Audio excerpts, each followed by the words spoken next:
Assalamualaikum warahmatullahi wabarakatuh.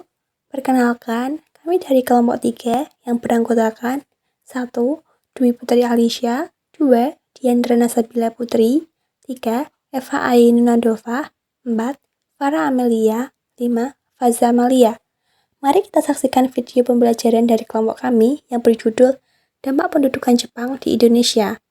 Langsung saja kita ke materi yang pertama, yaitu masyarakat tenaga kerja paksa yang dilakukan Jepang disebut Romusa. Di desa-desa dibentuk panitia pengerahan tenaga kerja yang disebut dengan Romuk Yokai. Tugas Romuk Yokai adalah menyiapkan tenaga dengan jatah yang ditetapkan agar rakyat Indonesia tidak merasa takut. Prajurit ekonomi atau pahlawan ekonomi, para pekerja paksa sistem Tonarigumi, kelompok keluarga yang masing-masing beranggota 10-20. Rumah tangga untuk mengawasi penduduk, mengendalikan, memperlancar kewajiban yang dibebankan kepada rakyat karena Jepang sangat membutuhkan banyak tenaga kerja yang dilakukan secara tidak manusiawi, sehingga banyak yang meninggal karena mendapatkan penyiksaan atau kelaparan. B. Konrohoshi, yakni penyerangan bahan pangan makanan rakyat untuk kepentingan militer Jepang.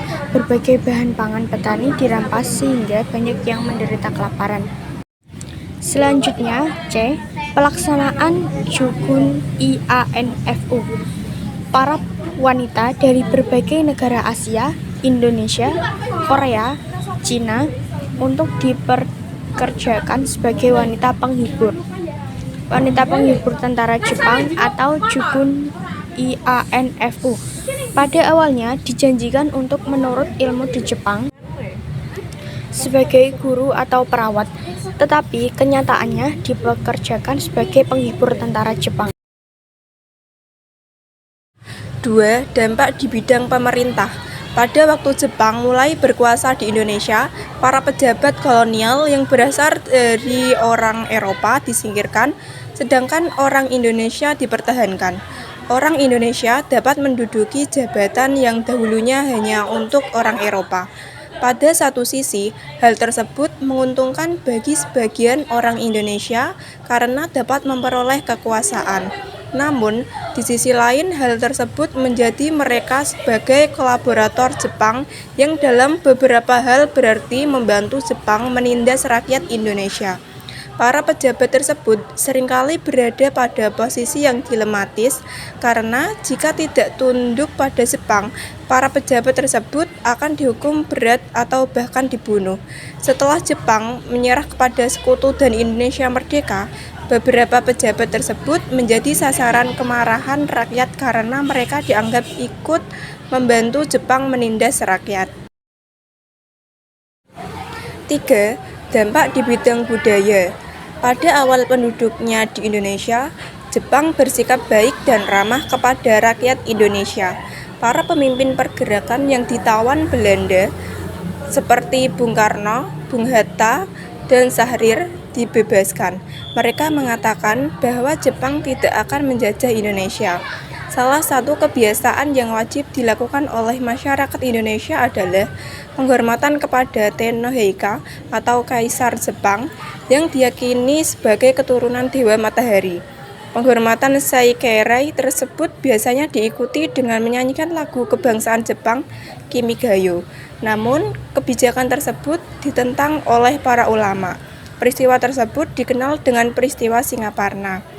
Karya-karya sastra yang mendukung gerakan 3A merupakan semboyan propaganda Jepang, yaitu Jepang Cahaya Asia, Jepang Pelindung Asia, dan Jepang Pemimpin Asia.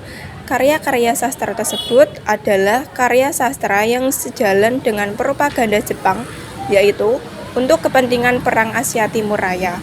Adapun karya-karya yang bertentangan dengan kebijakan Jepang dilarang beredar, bahkan diberikan sanksi bagi penciptanya. 4. Dampak di bidang pendidikan. Kondisi pendidikan di Indonesia pada masa pendudukan Jepang lebih buruk dibandingkan masa pemerintahan Hindia Belanda. Selama beberapa tahun, Beberapa kegiatan pendidikan di perguruan tinggi sempat terhenti. Baru pada tahun 1943, kegiatan pendidikan di perguruan tinggi dibuka kembali. Perguruan tinggi yang dibuka kembali seperti Perguruan Tinggi Ilmu Kedokteran atau IKA Daigaku dan Perguruan Tinggi Teknik atau Kogyo Daigaku. Kedua perguruan tinggi tersebut berada di Bandung. Para pelajar diberikan slogan Hakko Ichiu. Hakko Ichiu adalah suatu paham dari agama Shinto yang berarti 8 benang di bawah satu atap. Maksudnya, pembentukan suatu persemakmuran di bawah dominasi bangsa Jepang yang artinya Jepang meyakinkan negaranya adalah sebagai pemimpin dalam suatu lingkungan. Hakko Ichiu merupakan slogan persaudaraan universal yang digunakan Jepang untuk menciptakan kawasan kemakmuran bersama Asia Timur Raya dalam Perang Dunia II. Hakko Ichiu di berbagai daerah di Jepang digunakan sebagai salah satu slogan untuk mewujudkan tatanan baru Asia Timur. Dalam Kamus Besar Bahasa Jepang zaman sekarang, Hakko Ichiu dijelaskan sebagai slogan yang dipakai sebagai pembenaran agresi Jepang ke luar negeri selama Perang Dunia II. Agar sampai ke pelajar-pelajar, Jepang terlebih dahulu mengindoktrinasi para calon guru dengan doktrin atau slogan Hakko Ichiu tersebut. Peserta pelatihan tersebut diambil dari setiap daerah. Krisis dalam bidang pendidikan diperparah lagi oleh kenyataan bahwa banyak guru dipekerjakan sebagai pejabat pada pemerintahan Jepang. Meskipun demikian, ada hal positif pendudukan Jepang dalam bidang pendidikan dan sistem stratifikasi sosial. A. Bidang pendidikan. Dalam bidang pendidikan, Jepang mengharuskan penggunaan bahasa Indonesia sebagai bahasa pengantar. Bahasa Indonesia juga dijadikan sebagai mata pelajaran wajib. Bahasa Indonesia pun mengalami perkembangan yang pesat. Selanjutnya, B. Sistem stratifikasi sosial. Dalam sistem stratifikasi sosial menempatkan golongan Bumiputra di atas golongan Eropa dan golongan Asia Timur, kecuali Jepang. Alasannya, Jepang ingin mengambil hati rakyat Indonesia untuk membantu Jepang dalam Perang Asia Timur Raya. Yang kelima yaitu dampak di bidang militer. Saat pendudukan terjadi, Jepang memanfaatkan masyarakat untuk bisa terlibat dalam perang Pasifik melawan sekutu. Alasannya sudah tentu dikarenakan membutuhkan pasukan agar bisa memenangkan perang tersebut. Dengan cara membujuk masyarakat Indonesia untuk ikut melawan pihak musuh, Jepang pada akhirnya berhasil membentuk beberapa organisasi militer dan semi-militer. Organisasi militer diantaranya seperti Heiho, Peta, dan Gyugun. Organisasi semi-militer diantaranya adalah Seinendan dan Kaibodan. Dengan melalui berbagai pelatihan di organisasi militer dan semi-militer tersebut, para pemuda Indonesia memiliki bekal keterampilan militer yang nantinya berguna. Yang keenam ada mobilitas perempuan.